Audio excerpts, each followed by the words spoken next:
إن الحمد لله نحمده ونستعينه ونستغفره ونؤمن به ونتوكل عليه ونعوذ بالله من شرور أنفسنا ومن سيئات أعمالنا من يهده الله فلا مضل له ومن يضلل فلا هادي له وأشهد أن لا إله إلا الله وحده لا شريك له وأشهد أن محمدًا عبده ورسوله أما بعد فإن خير الحديث كتاب الله وخير الهدي هدي محمد صلى الله عليه وسلم وشر الأمور محدثاتها كل محدثة بدعة وكل بدعة ضلالة وكل ضلالة في النار.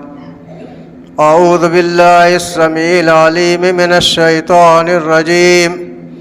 بسم الله الرحمن الرحيم. قاف والقرآن المجيد بل عجبوا أن جاءهم منذر منهم فقال الكافرون هذا شيء عجيب أإذا متنا وكنا ترابا ذلك رجع بعيد قد علمنا ما تنقص الأرض منهم وعندنا كتاب حفيظ بل كذبوا بالحق لما جاءهم فهم في أمر مريج أفلم ينظروا إلى السماء فوقهم كيف بنيناها وزيناها وما لها من فروج والأرض مددناها وألقينا فيها رواسي وأنبتنا فيها من كل زوج بهيج تبصرة وذكرى لكل عبد منيب ونزلنا من السماء ماء مباركا فأنبتنا به جنات وحب الحصيد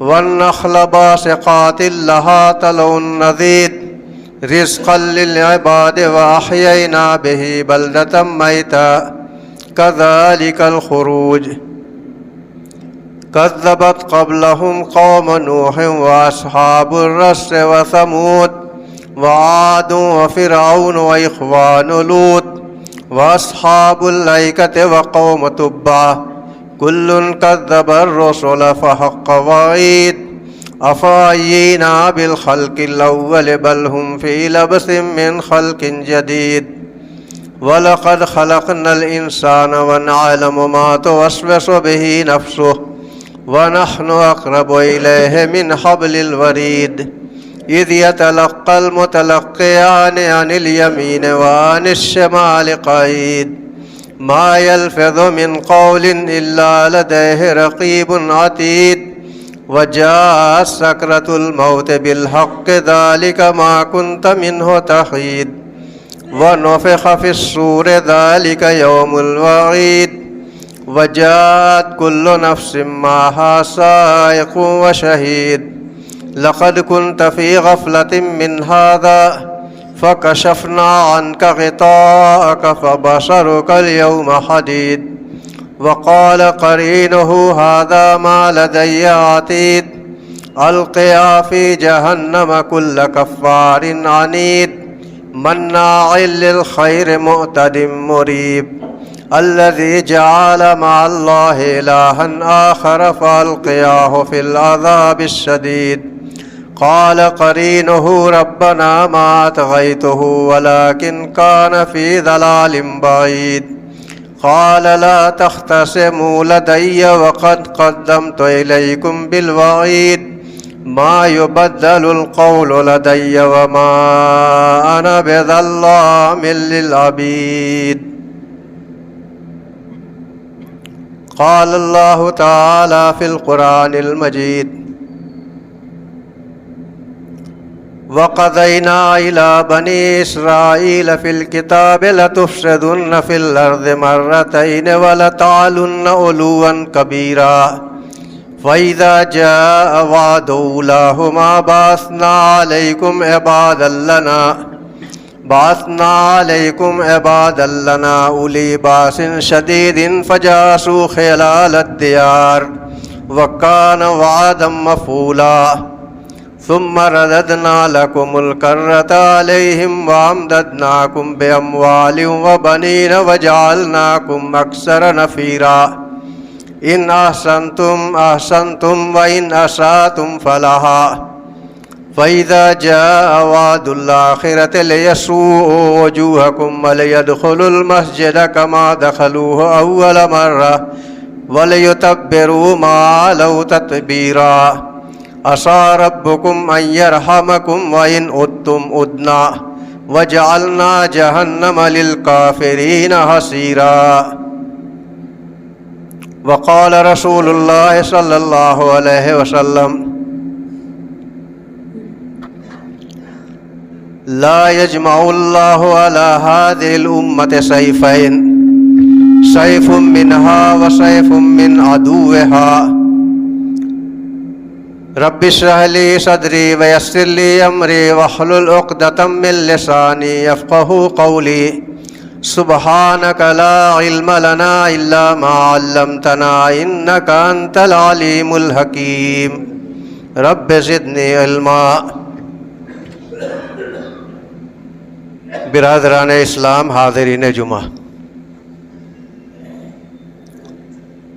آج کے اس خطبہ جمعہ میں ایک موضوع کے مختلف پہلوؤں کے تعلق سے کچھ اصولی باتیں ہی ذکر کی جائیں گی. مختصر باتیں کچھ اصولی انداز کی ذکر کی جائیں گی، جس کی روشنی میں آپ آگے کا فیصلہ کر سکتے ہیں. علماء سے مراجعہ کر کے، ان سے معلومات کر کے آپ اس موضوع کو اپنی معلومات کی حد تک آگے بڑھا سکتے ہیں.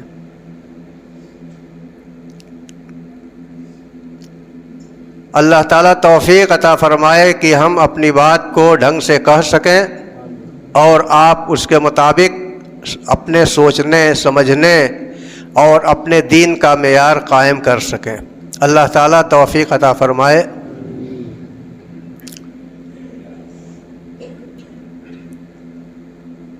پہلے ایک بات یہ عرض کر دینی ہے کہ دنیا میں قومیں، مختلف ادیان و مذاہب کے ماننے والے یا کافرین، ہر قسم کے لوگ پائے جاتے ہیں. کہیں کسی کی کثرت ہوتی ہے، کہیں کوئی اقلیت میں ہوتا ہے. یہ اقلیت اور اکثریت کا مسئلہ کوئی بہت بڑا نہیں ہے، لیکن اسی کے ساتھ ساتھ قومیں ایک دوسرے کے ساتھ مربوط ہوتی ہیں. اپنے زندگی کے معاملات کے اندر قومیں ایک دوسرے کے ساتھ مربوط ہوتی ہیں، تعلق رکھتی ہیں، کاروبار کرتی ہیں، زندگی بسر کرتی ہیں. آپس میں ان کا میل جول رہتا ہے، دونوں کے درمیان عدوت، دشمنی بھی ہو جایا کرتی ہے. قومیں ایک دوسرے کے ساتھ معاہدے کے ذریعے، ایگریمنٹ کے ذریعے رہتی ہیں یا مطلق رہتی ہیں. اگر قومیں ایک دوسرے کے ساتھ معاہدے سے رہتی ہیں تو اچھی بات ہے، اور بغیر معاہدہ بھی امن و سلامتی سے رہتی ہیں تو اچھی بات ہے. ہمیشہ سے ہوتا چلا آیا ہے. لیکن جس کی طاقت ہوتی ہے وہ اپنے کمزوروں پہ ظلم ڈھانے کی کوشش کرتا ہے اور ڈھاتا بھی رہتا ہے. لیکن کبھی کبھی پانسا پلٹتا بھی ہے، اور جو اقلیت میں ہوتے ہیں، کمزور ہوتے ہیں، وہ اکثریت پر اور مضبوط پر بھی غالب آ جاتے ہیں. ہوا ہے، ہوتا رہتا ہے اور آئندہ بھی ہوتا رہے گا.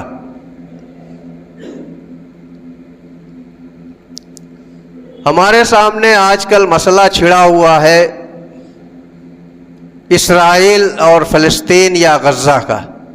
یعنی کہہ لیجئے کہ ایک طرف مسلمانوں کا، دوسری طرف یہودیوں کا. اور تقریباً 50 دن ہو بھی گئے، حالات چل رہے ہیں، زبردست لڑائیاں بھی ہوئی ہیں، زبردست نقصانات بھی ہوئے ہیں، یہ کوئی نئی بات نہیں ہے۔ قومیں ایک دوسرے کے ساتھ رہتی ہیں، معاہدے کی بنیاد پر رہتی ہیں، دونوں کے درمیان جو نکات طے ہوتے ہیں اس کے مطابق اگر رہتی ہیں تو اچھی بات ہے، لیکن جب ان نکات کی خلاف ورزی کی جاتی ہے تو حالات بگڑتے ہیں، اور دونوں میں کوئی بھی غالب آ جاتا ہے اور ایک دوسرے کو نقصان پہنچاتا ہے۔ ماضی کے اندر بھی ہوتا رہا، رسول اللہ صلی اللہ علیہ وسلم آئے تو مدینہ کے اندر جتنی قومیں تھیں ان کے ساتھ رسول اللہ صلی اللہ علیہ وسلم نے ایک بہت بڑا معاہدہ کیا تھا، بین الاقوامی معاہدہ جس کو کہا جاتا ہے، اور جس کی تمام شکیں تمام قوموں کے ساتھ، تو یہ پہلی مرتبہ تھا کہ بین الاقوامی معاہدہ رسول اللہ صلی اللہ علیہ وسلم نے مدینے اور مدینے کے آس پاس رہنے والی قوموں سے کیا تھا۔ ایسا وثیقہ، ایسا معاہدہ تاریخ میں نہیں ہے، اس کو پہلا معاہدہ مانا جاتا ہے کہ پہلا بین الاقوامی معاہدہ تھا، اور یہ کئی صفحات کے اندر مذکور ہے سیرت کی کتابوں میں، اور اس پہ مختلف کتابیں مستقل بالذات اس کے نکات پر، اس کے پوائنٹ پر لکھی گئی ہیں۔ اسلام نے یہ رخ دیا کہ قومیں ایک دوسرے کے ساتھ بڑے معاہدے کے ساتھ رہتی ہیں اور رہی بھی ہیں، اور جب کوئی خلاف ورزی کرتا ہے تو اس کے خلاف کارروائی بھی کی جاتی ہے یا اس سے معاہدہ توڑ دیا جاتا ہے، یہ بھی اصول ہے۔ ہم لوگ چونکہ ہوٹلوں کے عادی ہیں اور ہوٹلوں پہ ایک گلاس چائے کے ذریعے ہم بہت بڑے بڑے فیصلے کر لیتے ہیں، کس کو کتنا کوسنا ہے، کس کو کتنی گالیاں دینی ہے، کس کو برا بھلا کہنا ہے، ہم حالات کو جانے بغیر بڑے لمبے لمبے فیصلے بھی کر لیتے ہیں، اور ہماری چائے گھنٹہ بھر کے اندر چاہے ختم ہو، چاہے آدھے گھنٹے میں ختم ہو، یا ہم ہوٹلوں پہ گھنٹوں گھنٹوں بیٹھے رہیں، ہم بین الاقوامی باتیں کرتے ہیں، لیکن ہم اس سے زیادہ ہم کو جانتے نہیں ہیں اور نہ کر سکتے ہیں۔ لیکن جو اپنے کرنے کی بات ہوتی ہے، جو ہم کر سکتے ہیں، وہ نہیں کرتے۔ ہم یہاں رہ کر لمبی لمبی باتیں، گالی گلوچ، یہ ساری باتیں کر لیتے تو ہیں، لیکن ہمارے منہ سے اپنے بھائیوں کے لیے اور قوموں کے لیے ہدایت کی دعائیں اور توفیق کی دعائیں نہیں نکلتی۔ قنوت نازلہ یہ بھی ایک صورت ہے، کسی امام نے پڑھ لیا کہیں تو بھی مذاق اڑایا جاتا ہے کہ فلانے صاحب تو قنوت نازلہ پڑھ رہے ہیں، یعنی ہم بس ہوٹل پہ بیٹھ کے میدان جنگ میں رہتے ہیں، یا اپنی مجلسوں میں بیٹھ کر، بازاروں میں، دکانوں پہ بیٹھ کر تو ہم دنیا فتح کر لیتے ہیں یا دنیا کو ڈھکیل دیتے ہیں جنگ کی آگ میں، لیکن ہم خود نہیں تھوڑا سا بڑھتے، اور نہ کبھی تعاون کی بات آ جاتی ہے تو ہم تعاون کرتے ہیں۔ کوئی بھی لٹ پٹ گیا، یہاں کے معمولی فسادات کے اندر تو ہم تھوڑی ریلیف کر لیتے ہیں، لیکن کوئی ریلیف اگر ہمیں عالمی سطح پہ پہنچانی ہو تو ہمارے پاس نہ جیب میں پیسہ ہے، نہ اس کے لیے ہمارے پاس وقت ہے، اور نہ اس کے لیے ہم کوئی تدبیر کر سکتے ہیں۔ یہ ہمارے لیے افسوس کی بات ہے۔ اور اگر ضرورت پڑ بھی جائے، اپنی سطح پر ضرورت پڑ جائے، تو بھی ہم کہتے ہیں ارے بڑے لوگ تو ہیں ہی، تو ہم چاہے اپنی جیب سے اڑانے پڑانے میں، اسراف تبذیر میں جتنا بھی روزانہ خرچ کر لیں، لیکن ہم کسی بڑے پیمانے پہ، ملکی سطح پہ یا صوبائی سطح پہ کوئی ریلیف نہیں کر سکتے۔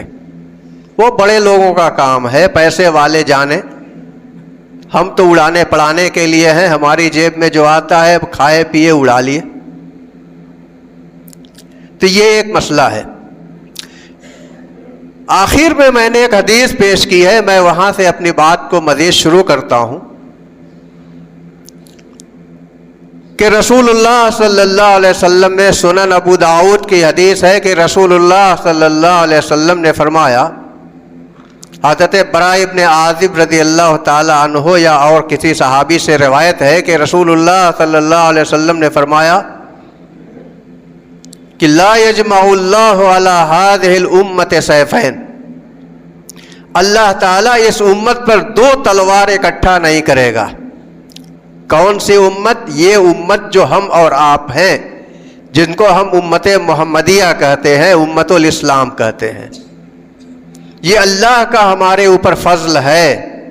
ہمارے لیے اللہ تعالیٰ نے اپنی رحمت کو اتنا وسیع رکھا ہے کہ ہمارے لیے ایک خصوصیت دی ہے کہ ہمارے اوپر دو تلوار بیک وقت اکٹھا نہیں ہو سکتی.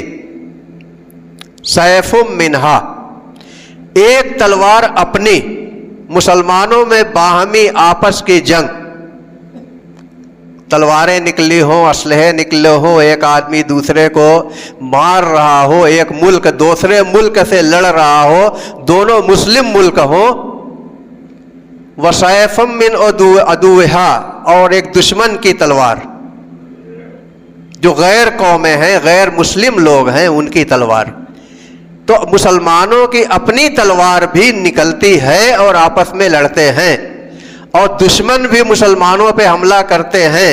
لیکن جب دشمن کی تلوار مسلمانوں پہ آتی ہے اور ایسے حالات ہوتے ہیں تو مسلمانوں کی باہمی جنگیں رک جاتی ہیں اور ان کے اختلافات اس وقت پست ہو جاتے ہیں یا ختم ہو جاتے ہیں.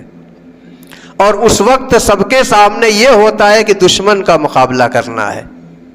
اس لیے اللہ تعالیٰ کی اس امت کے ساتھ رحمت ہے کہ لا یجمع اللہ علی هذه الامت سیفین، اللہ تعالیٰ اس امت پہ دو تلوار اکٹھا نہیں کرے گا کہ ایک اپنی تلوار بھی اپنے آپ کو مارے، مسلمان آپس میں قتل و خون ریزی کریں، اور ایک دشمن کی تلوار بھی آ کر پڑے. اب آپ اپنے لیے اس کو کتنی بڑی خوشخبری سمجھ سکتے ہیں کہ اللہ تعالیٰ کی آپ کے لیے خصوصی رحمت ہے. ورنہ اگر اللہ تعالیٰ کی مصلحت آپ کو ختم کرنا ہوتی تو اپنی تلوار سے بھی ختم ہوتے، دشمن کی تلوار بھی پڑتی، دونوں طرف سے دو مار آپ پر پڑتی اور مسلمان تیا پانچا ہو جاتے. اس اصول کو سامنے رکھیے اور حالات کے اندر دیکھیے کہ جن ملکوں میں، مسلم ملکوں میں بھی باہمی لڑائیاں ہوئی اور ابھی بھی دشمن ایک دوسرے کے خلاف ہیں، لیکن یہاں معاملے میں سب لوگ اکٹھا ہو گئے. جو اپنی اپنی طاقت کے مطابق سب لوگ اکٹھا ہو گئے، ایک دوسرے کا تعاون کرنے کے لیے آمادہ ہیں اور کر رہے ہیں. یہ آپ کے لیے ایک عبرت ہے. اس حدیث کو رسول اللہ صلی اللہ علیہ وسلم نے فرمایا تھا، آج خود اب آپ اپنی نظروں سے دیکھ رہے ہیں، سن رہے ہیں اپنے کانوں سے کہ ہمارے کانوں میں کیا کیا خبریں پہنچ رہی ہیں، اپنی آنکھوں سے مناظر بھی دیکھ رہے ہیں. اب اس کے بعد آپ کے تبصرے، اپنے تبصروں کی بھی حیثیت اس کی روشنی میں دیکھ لیجئے کہ ہم کیا سوچتے ہیں اور بیٹھے ہم کیا کیا بولتے رہتے ہیں. آیت جو میں نے پڑھی ہے سورہ بنی اسرائیل کی، سورہ اسراء کی چند آیتیں ہیں. ان آیتوں کے اندر اللہ تعالیٰ فرماتا ہے کہ وَقَضَيْنَا إِلَىٰ بَنِي إِسْرَائِيلَ فِي الْكِتَابِ لَتُفْسِدُنَّ فِي الْأَرْضِ مَرَّتَيْنِ، بنی اسرائیل پر ان کی کتاب میں ہم نے واضح طریقے سے لکھ دیا تھا کہ تم زمین کے اندر دو بار فساد کرو گے. لَتُفْسِدُنَّ فِي الْأَرْضِ مَرَّتَيْنِ وَلَتَعْلُنَّ عُلُوًّا كَبِيرًا، اور تم بڑی زور زبردستی کرو گے. دو بار کے بارے میں اللہ تعالیٰ نے بتا دیا تھا، بنی اسرائیل کے سامنے تھا معاملہ کہ ہم لوگ ایسا کریں گے. کیا؟ تاریخ شاہد ہے کہ بنی اسرائیل نے کتاب کی، تورات کے احکام کی اور انبیاء کے ساتھ سلوک، برے سلوک کرنے کی، انبیاء کو قتل کرنے کی اور انبیاء کو قید کرنے کی، ان کو جیل خانوں میں ڈالنے کی سزائیں دی تھیں. کتنے انبیاء کو قتل کر دیا، کتنے لوگوں کو جیل میں ڈال دیا، انبیاء کو جو اللہ کے خاص نبی ہوتے ہیں ان کو انہوں نے یہ کیا، اور وہ بنی اسرائیل ہی کے انبیاء ہوتے تھے، انہی میں سے آتے تھے۔ اس لیے کہ رسول حضرت موسیٰ علیہ السلام کے بعد، یا کہہ لیجئے کہ ابراہیم علیہ السلام کے بعد، حضرت شعیب علیہ السلام کے علاوہ بنی اسرائیل ہی کے سارے انبیاء آتے تھے۔ آخر میں رسول اللہ صلی اللہ علیہ وسلم حضرت اسماعیل علیہ السلام کی نسل سے ایک نبی آئے، نبی آخر الزماں، خاتم النبیین، سارے کے سارے انبیاء بنی اسرائیل کے، ان کے اپنے گھر کے، اور انہی پر انہوں نے چڑھائیاں کی۔ اس کا مطلب ہے کہ ان کی طبیعت اور فہرست کے اندر، شرست کے اندر، ان کے تینت کے اندر یہ بات لکھی ہوئی ہے کہ یہ فسادی قوم ہے۔ لَتُفْسِدُنَّ فِي الْأَرْضِ مَرَّتَيْنِ، زمین کے اندر تم 2 بار فساد کرو گے، وَلَتَعْلُنَّ عُلُوًّا كَبِيرًا، اور بڑی زیادتیاں کرو گے۔ تو پہلی بار کرو گے تو کیا ہوگا، اور دوسری بار کرو گے تو کیا ہوگا؟ فَإِذَا جَاءَ وَعْدُ أُولَاهُمَا بَعَثْنَا عَلَيْكُمْ عِبَادًا لَنَا أُولِي بَأْسٍ شَدِيدٍ فَجَاسُوا خِلَالَ الدِّيَارِ وَكَانَ وَعْدًا مَفْعُولًا۔ جب تمہاری پہلی زیادتی کا وقت ہو جائے گا، تمہارے پہلے فساد کا وقت ہو جائے گا، تو ہم اپنے مضبوط بندوں کو بھیجیں گے، اولی باس شدید، بڑے طاقتور لوگ ہوں گے۔ فجاسو خلال الدیار، جو تمہاری گلیوں میں چھا جائیں گے، تمہارے گھروں میں گھس جائیں گے۔ وَكَانَ وَعْدًا مَفْعُولًا، اور اللہ تعالیٰ کا یہ برحق ہو جانے والا وعدہ ہے کہ ایسا ہوگا۔ ہوا کیا؟ بنی اسرائیل جب بگڑ گئے اور انبیاء وغیرہ کے ساتھ یہ سلوک کرنا شروع کیا، تو اللہ تعالیٰ نے بابل کے علاقے سے بابل کے بادشاہ بخت نصر کو مسلط کر دیا، اور وہ اپنی فوج کے ساتھ جا کے ان کو تخت و تاراج کیا، تہس نہس کیا، برباد کیا، حتیٰ کہ یہ سلسلہ چلتا رہا۔ اور داؤد علیہ السلام کا زمانہ آیا، اور داؤد علیہ السلام کے زمانے میں اب اللہ تعالیٰ نے اس کو ختم کرنا چاہا، تو طالوت کے لشکر میں حضرت داؤد علیہ السلام کو اللہ تعالیٰ نے بھیجا، اور اس کے بعد لڑائی ہوئی اور یہ معاملہ ختم ہوا۔ پہلا معاملہ ختم ہوا، پہلا فساد ختم ہوا، لوگ پھر امن کی طرف آئے، رہنے لگے، حالات بدل گئے، زمانہ بیت گیا، 600 سال 700 سال بیتا۔ حضرت عیسیٰ علیہ السلام کا زمانہ آیا۔ حضرت عیسیٰ علیہ السلام کی مخالفت اس درجے کی کہ حضرت زکریا علیہ السلام کا قتل کیا انہوں نے۔ حضرت زکریا علیہ السلام جو حضرت عیسیٰ علیہ السلام کے خالو تھے، ان کا قتل کیا۔ پہلے والے زمانے میں یشعیا اور ارمیا نبی کو انہوں نے قتل بھی کیا اور قید بھی کیا۔ دوسرے والے میں زکریا علیہ السلام کو قتل کیا، اور حضرت عیسیٰ علیہ السلام کو بھی قتل کرنے کا دعویٰ کیا، لیکن اللہ تعالیٰ نے ان کو بچا لیا تھا، لیکن وہ اس بات کے دعوے دار ہے کہ ہم نے قتل کر دیا۔ وَقَوْلِهِ مِنَّا قَتَلْنَا الْمَسِيحَ عِيسَى ابْنَ مَرْيَمَ رسول اللہ، بڑے فخر سے کرتے تھے کہ اللہ کے رسول حضرت عیسیٰ کو ہم نے قتل کر دیا۔ شرم نہیں آتی تھی، فخریہ انداز سے بیان کرتے تھے کہ ہم نے قتل کر دیا۔ لیکن اللہ تعالیٰ نے بر رفعہ اللہ الیہ وما قتلوہ وما صلبوہ ولکن شبہ لہم، اللہ تعالیٰ نے ایک ایسی مشابہت دے دی کہ عیسیٰ علیہ السلام کو تو آسمان پر اٹھا لیا۔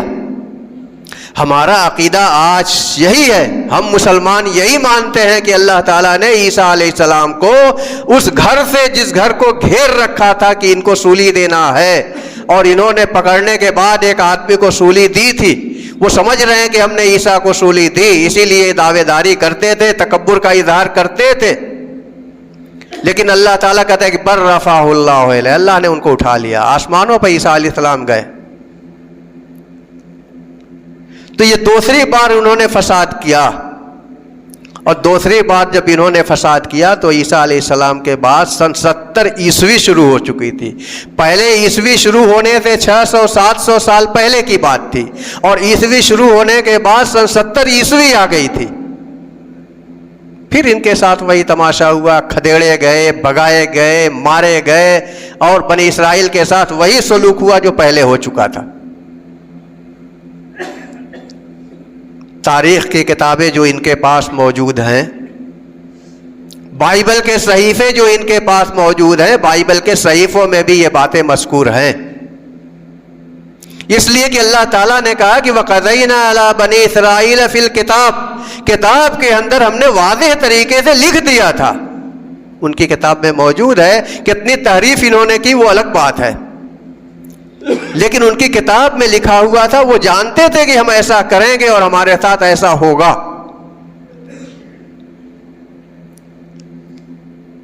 ثم رددنا لكم الكرة عليهم وأمددناكم بأموال وبنين وجعلناكم أكثر نفيرا۔ پھر حضرت عیسیٰ علیہ السلام کے بعد، یہ فساد کرنے کے بعد جب یہ پھر راستے پر دوبارہ آئے تو اللہ تعالیٰ نے پھر ان کو مال و اولاد اور دولت وغیرہ وغیرہ سے پورا آراستہ کیا، لیکن ان کی طبیعت میں ہے عسیٰ ربکم ان یرحمکم وان عدتم عدنا، یہ اب ہمیشہ کے لیے کہہ دیا کہ قریب ہے کہ تمہارا رب تمہارے اوپر رحم کرے، وان عدتم عدنا، لیکن اگر تم پلٹے اور دوبارہ ایسا کیے تو ہم بھی پلٹیں گے اور تمہارے ساتھ پھر وہی برا سلوک کرائیں گے۔ تو اللہ تعالیٰ کا یہ وعدہ ہے۔ رسول اللہ صلی اللہ علیہ وسلم کو بھی زہر بھی دیا، انہوں نے دیا، قتل کرنے کی سازش انہوں نے کی، مکاریاں انہوں نے کی، اہل مدینہ اور مسلمانوں کے ساتھ مکاریاں انہوں نے کی، مدینے سے جلا وطن کر دیے گئے، خیبر بھیج دیے گئے، خیبر سے بعد میں شام کی طرف بھیج دیے گئے، نکال دیے گئے۔ حضرت عمر رضی اللہ تعالیٰ عنہ کا زمانہ آیا تو طرح طرح کی اسلام کو مٹانے کے لیے سازشیں کرتے رہے، اور پھر یہ سلسلہ چلتا رہا، آویزشیں ہوتی رہیں ایک دوسرے کے ساتھ۔ صلاح الدین ایوبی کا زمانہ آیا، بیت المقدس پہ قابض بھی ہو گئے تھے، پھر نکال دیے گئے۔ حالات پھر اس کے بعد بھی آتے جاتے رہتے ہیں۔ ابھی اسرائیل کے قیام کے پہلے سے لے کے اسرائیل کے قیام کے بعد اور آج تک حالات چل رہے ہیں، اب جلدی جلدی ہو رہے ہیں، لیکن انجام متقیوں کا ہے۔ ہمیں یہ بات معلوم ہے کہ انجام ہم بیچ میں کتنا سہیں گے اور یہ ہم کو کتنا ستائیں گے اور ہم ان کو کتنا ماریں گے، یہ سب ہوتا رہے گا۔ والعاقبۃ للمتقین، انجام متقیوں کا ہوگا۔ وہ کب زمانہ آئے گا، کب ہم غالب آئیں گے، حتیٰ کہ ان کا سب سے بڑا جس کو ہم دجال کہتے ہیں، وہ دجال بھی آئے گا اور انہی کے ساتھ ہوگا، اور وہ مسلمان اس وقت حضرت عیسیٰ علیہ السلام خود باب لد پر اس کو قتل کریں گے۔ دنیا کا ایسا فتنہ کبھی نہ ہوا ہے اور نہ ہوگا۔ اس کا مطلب کہ ماضی کے فتنے بہت بڑے ہونے کے باوجود دجال کے فتنے سے ابھی کمتر ہیں، لیکن وہ آئندہ کے لیے ہے۔ بڑی بڑی جنگیں، ہم تیسری جنگ عظیم کی بات کرتے ہیں، دنیا کہہ رہی ہے تیسری جنگ عظیم، لیکن وہ تیسری جنگ عظیم جو ہونے والی ہے وہ جنگ عظیم تو بہت زبردست ہوگی، جس میں دنیا کی ایک تہائی آبادی ختم ہو جایا کرے گی۔ تو یہ ہوتا رہے گا، اس لیے ہم جو کر سکتے ہیں ہمیں اس کو کرنے کی ضرورت ہے۔ ہم دعائیں کر سکتے ہیں، اگر ہم تعاون کر سکتے ہیں تو تعاون کریں، لیکن بلا وجہ بیٹھ کے اور ایک چائے کی بنیاد پر تنقیدیں کر لینا اور فتح کر لینا ملکوں کو اور دوسرے ملکوں کو زیر کر دینا، یہ ہماری فطرت بہت خراب ہے۔ جو جتنا کر رہا ہے وہ کر رہا ہے، جو جس حد کے اندر ہے، معاہدے قوموں کے درمیان ہوتے ہیں تو معاہدوں کی بنیاد ہوتی ہے. کفار 3 قسم کے ہوتے ہیں. کفار بھی ہوتے ہیں, قومیں ہوتی ہیں, وہ 3 قسم کی ہوتی ہیں. ایک تو یہ ہے کہ ہم اور آپ وہ مل کے رہ رہے ہیں. دوسرے یہ ہے کہ ہمارے ان کے درمیان کوئی معاہدہ ہے. اس معاہدے کی یا تو کوئی حد متعین ہے کہ اتنے سال تک ہم لوگ رہیں گے ایسے, اس کے بعد پھر دیکھا جائے گا, تجدید کر لی جائے گی, نیا معاہدہ ہو جائے گا, یا اس معاہدے کی بنیاد پر انہیں شکوں پر ہم باقی رہیں گے, یا اس میں جو تبدیلی کی ضرورت ہوگی تبدیلیاں کر لی جائیں گی. اور ایک یہ ہے کہ ہمارا معاہدہ ان لوگوں سے ہے لیکن وہ لوگ ہمیں جو ہے اکسا رہے ہیں, خلاف ورزیاں کر رہے ہیں. ہم جو وقت متعین ہے اس وقت کو متعین کو ان کو یاد دلا سکتے ہیں کہ ہمارے آپ کے درمیان یہ معاہدہ تھا اور ہم اس ایگریمنٹ پر تھے اور ایک دوسرے کے ساتھ رہ رہے تھے, لیکن تم نے یہ بدزیادتیاں کی ہیں. یا وہ ہم سے کہہ سکتے ہیں کہ آپ لوگ یہ زیادتی معاہدے کی خلاف ورزی کر رہے ہیں, اس لیے ہم معاہدے کو ختم کر رہے ہیں. سورہ برا جو نازل ہوئی, سورہ توبہ جو نازل ہوئی, براۃ من اللہ ورسولہ الی الذین عاہدتم من المشرکین, مشرکوں سے جو تم نے معاہدہ کیا تھا تو ٹائم دے دیا گیا, فسیحوا فی الارض 4 اشہر, 4 مہینہ رہ لو. تو اس طریقے سے یہ کہہ دیا گیا, اور اسی آیت میں آگے چل کر کہہ دیا گیا کہ جن سے تم نے جس مدت کے لیے معاہدہ کیا ہے اس مدت کو باقی رکھو. اگر وہ اس عمل پر ہیں, ان شرطوں پر ہیں. ہم ان چیزوں کو جانتے نہیں کہ اسلام نے نظام دیا ہے, اسلام نے زندگی کا اصول دیا ہے, اسلام نے قوموں کے ساتھ مل کر اور ان سے اختلاف کر کے رہنے کا اصول بتایا ہے. تو ہم ان کو جانتے نہیں, نہ ہم کو یہ لالچ ہے, نہ ہمیں حرص ہے, نہ ہمارے اندر رغبت ہے کہ ان چیزوں کو جانیں. بس ہمارے من میں جو آتا ہے اس پر ہم شور شرابہ کر لیتے ہیں اور واویلا مچا لیتے ہیں, یہی بس ہمارا کام ہے. اور اگر یہیں پہ کوئی ہنگامہ ہو جائے تو نعرہ تو بلند کر سکتے ہیں, جہاں آواز کو پست کرنے کے لیے کہا گیا ہے وہاں ہم نعرہ بلند کر لیتے ہیں. اسی منبر سے میں نے یہ بات پہلے بتائی تھی کہ نعرہ جو لگایا جاتا ہے ہمارے ہاں, نعرہ بس ہم یہ سمجھتے کہ نعرہ لگا لیا تو ہم جیت گئے. نعرہ لگانے کا بھی کیا اصول ہے, کیا بتایا گیا ہے, یہ بھی ہماری حدیث کی کتابوں میں مذکور ہے.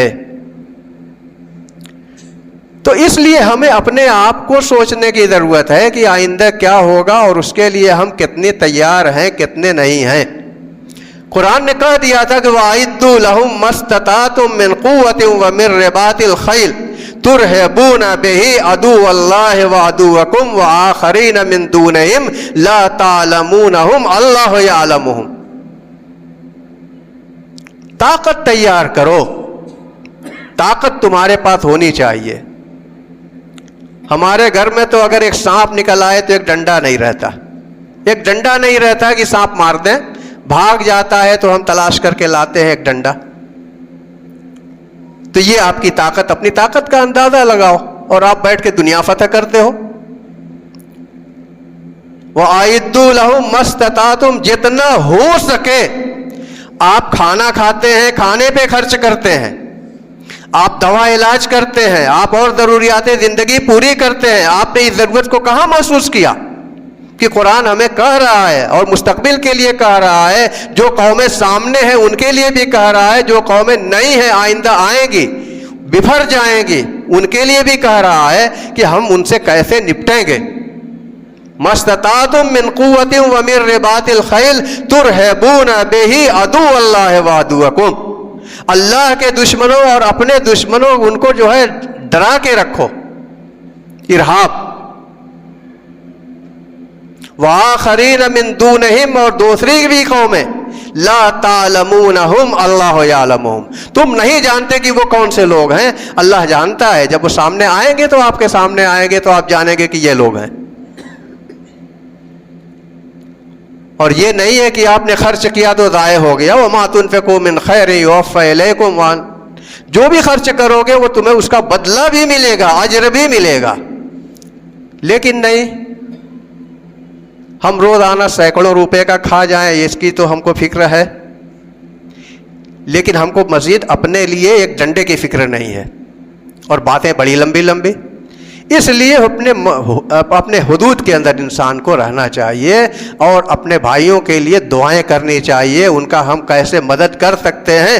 ہمارے پاس اس وقت دعا کے سوا کوئی چارہ نہیں ہے, دعا کے علاوہ کوئی ذریعہ نہیں ہے, تو ہم دعائیں بھی تو نہیں کرتے. مسجدوں کے اندر آتے ہی کہاں ہیں کہ دعائیں کریں گے؟ ہوٹلوں پہ ہم گالیاں دے سکتے ہیں. تو اس لیے ضرورت اس بات کی ہے کہ ہم اپنے زندگی کے اصول پر غور کر کے اپنی زندگی کو بنانے کی کوشش کریں. اللہ تعالیٰ سے دعا ہے کہ ہمیں اور آپ کو تمام مسلمانوں کو توفیق عطا فرمائے.